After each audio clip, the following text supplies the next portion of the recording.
ఇవాళ పోలీస్ వ్యవస్థని ఏ రకంగా కూటమి ప్రభుత్వం తప్పుడు పనులకు వాడుకుంటుందో మనందరం కూడా ఇవాళ ప్రతి ఒక్కరం కూడా చూస్తున్నాం. ఇంతవరకు కూనీలు చేసిన వాళ్ళని, దోపిడీలు చేసిన వాళ్ళని కొడితేనే తప్పని పోలీసుల్ని ప్రజా సంఘాలు, మానవ హక్కుల సంఘాలు తప్పులు పట్టాయి. కానీ ఇవాళ రాజకీయ కక్ష సాధింపు జగన్మోహన్ రెడ్డికి అండదండలుగా ఈనాడు, జ్యోతి, మరో 10 చంద్రబాబు తొత్తులుగా పనిచేస్తున్నటువంటి టీవీ ఛానల్స్ అన్నీ కూడా వాళ్ళు చిమ్మేటువంటి విషాన్ని అధిగమిస్తూ తిరిగి ఆ విషాన్ని పటాపంచులు చేసి వాస్తవాల్ని ప్రజలకు చెప్పడం, ఈ పాలకులు చేస్తున్నటువంటి ప్రజా వ్యతిరేక పాలనని నిలదీస్తున్నటువంటి ఈ సోషల్ మీడియా కార్యకర్తలందరినీ కూడా నిర్వీర్యం చేయాలి, కొట్టాలి, తప్పుడు కేసులు బనాయించాలి, తద్వారా వీళ్ళందరినీ కూడా నిర్వీర్యం చేయాలని చెప్పనేటువంటి తప్పుడు ఆలోచనతో చంద్రబాబు నాయుడు గారి యొక్క నాయకత్వంలో జరుగుతున్నటువంటి దుశ్చర్యలంతా కూడా మనం చూస్తున్నాం. ఒక్కొక్క మనిషి మీద 10 కేసులు, 5 కేసులు. వీళ్ళందరూ ఎవడో కూడా హ్యాబిచువల్ అఫెండర్స్, తప్పుడు పనులు చేసేవాళ్ళు ఎవరు కాదు. వీళ్ళు వాళ్ళకున్నటువంటి విజ్ఞానంతో పోస్టులు పెడుతున్నాళ్ళు. ఇవాళ లోపల ఒక కుర్రోడు ఉన్నాడు, అశోక్ రెడ్డి అని చెప్పని, నిజామాబాద్. 2015వ సంవత్సరంలో పెట్టిన పోస్టుకి ఇవాళ ఎన్ని సంవత్సరాలు? 9 సంవత్సరాల తర్వాత అతని మీద రంపచోడవరంలో కేసు, 2015వ సంవత్సరంలో పెట్టిన పోస్ట్కి రంపచోడవరంలో కేసు, ఇంకో చోట కేసు, ఇంకో చోట కేసు, ఇవాళ 5 కేసులు పెట్టి అతన్ని తీసుకొచ్చి ఈ గుంటూరు జైల్లో, జిల్లా జైల్లో పెట్టారు. నిజామాబాద్లో జగన్ అభిమాని అతను, ఇక్కడ ఓటు లేదు, రాజకీయాలు లేవు. అంటే ఏ రకంగా అంటే 9 సంవత్సరాల తర్వాత ఆ పోస్ట్ మీద ఇవాళ 4-5 కేసులు పెట్టి లోపల ఇంకొక ముద్దాయి చెప్తున్నాడు, తుళ్ళూరు డిఎస్పీ గారంట. ఆయన వచ్చి మురళీకృష్ణ గారు, ఆయన ఎంత గనుడంటే ఆ ముద్దాయి బాధపడుతున్నాడు, ఏడుస్తున్నాడు. బూటుకాలతో ఎగిరి తన్ని, లంజా కొడక జగన్ గాడు మీరందరూ కలిసి అన్న చంద్రబాబు పీకుతారా? ఇదే భాష. తుళ్ళూరు డిఎస్పి అతను వచ్చింది ఎక్కడికి వచ్చాడు? ఇక్కడ గుంటూరు పోలీస్ స్టేషన్కి వచ్చాడు. కావాలంటే సీసీ ఫుటేజీలు కావాలంటే ఛాలెంజ్ చేస్తున్నాం. లాలాపేట పోలీస్ స్టేషన్కి వచ్చాడు. లాలాపేట పోలీస్ స్టేషన్లో ముద్దాయిలను కూర్చోబెడితే అక్కడి నుంచి తుళ్ళూరు డిఎస్పి ఆ స్టేషన్కి వచ్చి తన్ని జగన్మోహన్ రెడ్డి గారిని పచ్చి దుర్భాషలాడుతూ, వీళ్ళని తిడుతూ, కులం పేరుతో తిడుతూ, కులం పేరుతో, రెడ్డి కులం పేరుతో తిడుతూ, జగన్ని తిడుతూ, పచ్చి బూతులు తిడుతూ, ఏరా చంద్రబాబుని మీరు పీకుతారేమన్నా అని చెప్పని నేను అంతవరకు ఆగుతున్నా. ఇంకా చాలా పీకుతారా అని మాట్లాడాడు. ఇంకా ముందు మాటలు ఉన్నాయి. అంటే పోలీసులు ఏ రకంగా దిగజారి ప్రవర్తిస్తున్నారో మనం ఒకసారి గమనించమని ప్రజలందరినీ కూడా కోరుకుంటున్నాను, ఈ ప్రపంచాన్ని కోరుకుంటున్నాను. నిన్న చూసాం, ఆయన గోత్రికుడు అనుకుంటా, ఒక పోలీస్ ఆఫీసర్ గారు ఆయన చెప్తున్నాడు. ఏం చెప్తున్నాడు? ఈనాడు రాంబాబు అని కూడా చెప్పారు, అరబ్ దేశాల్లో అయితే అవి చేసేవాళ్ళు, ఇవి చేసేవాళ్ళు అని. చాలా దేశాల్లో కడప పోలీసులు చేసినట్టు చేస్తే ఈ పాటికి మిమ్మల్ని అందరినీ ఉరేసేవాళ్ళు. చాలా దేశాల్లో తప్పుడు కేసులు పెట్టి చట్ట వ్యతిరేకంగా అరెస్టులు చేసి కోర్టుకు తీసుకురాకుండా కొడుతూ, అంటే బొయ్యిలు ఇరిగేట్టుగా కొట్టి మీరు ముసుగులేసి తీసుకొస్తే కనుక ఈ సోషల్ మీడియా కేసులకి చాలా దేశాల్లో ఉరిశిక్షలు వేసే చట్టాలు కూడా ఉన్నాయి. మరి ఇట్లాంటి వాళ్ళు ఉరి కూడా వేసేవాళ్ళు కదా, అది కూడా నేర్చుకోవాలి కదా.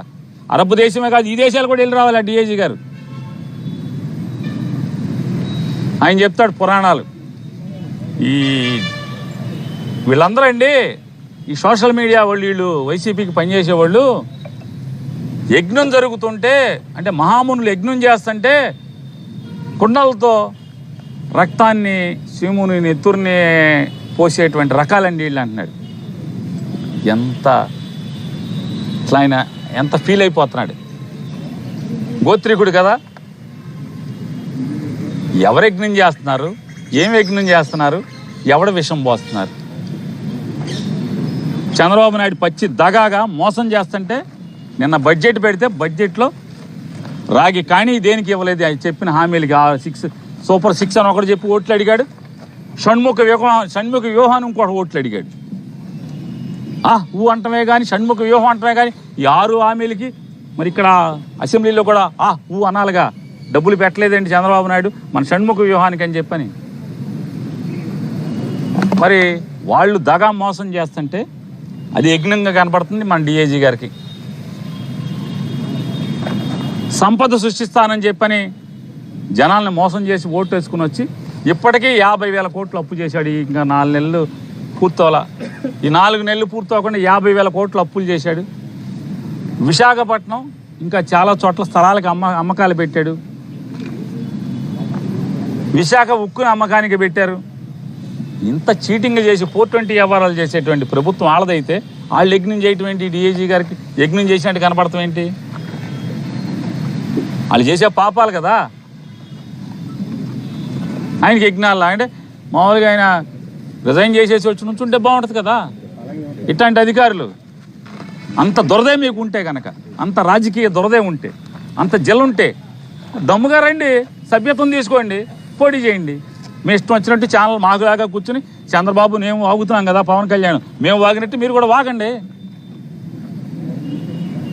కాకి బట్టలు వేసుకుని ఎందుకు ఈ దురద మనకి? మరి విచక్షణ ఉండాలి కదా, చదువుకున్నారు కదా, విచక్షణ కదా. మీ గురువులు ఏం చెప్పారు? విచక్షణ మరిచి హద్దు దాటి భాష మాట్లాడటం, తప్పుడు కేసులు పెడతాం. ఎన్ని కేసులు పెడతాం? ఒక్కొక్క మనిషి మీద 5 కేసులు 6 కేసులు, ఆ ఊరు ఈ ఊరు ఆ ఊరు. టీడీపీ వాళ్ళ మీద పెట్టరా? మీరు ప్రమాణం చేసి వచ్చారు కదా, మీరు ఉద్యోగం ట్రైనింగ్ అయిపోయాక 3 సింహాల మీద ప్రమాణం చేసి వచ్చారు కదా. ప్రమాణం చేసి ఏం చెప్పారు? చట్టాన్ని న్యాయాన్ని సమపాళ్ళలో కాపాడుతామని చెప్పి ధర్మాన్ని 4 పాదాలు నడిపిస్తామని ప్రమాణం చేసి వచ్చి ఇవాళ ఏం చేస్తున్నారు? కొన్ని రాజకీయ పార్టీలకి తొత్తుగా వ్యవహరిస్తుంటే కొంతమంది ఎవరెవరైతే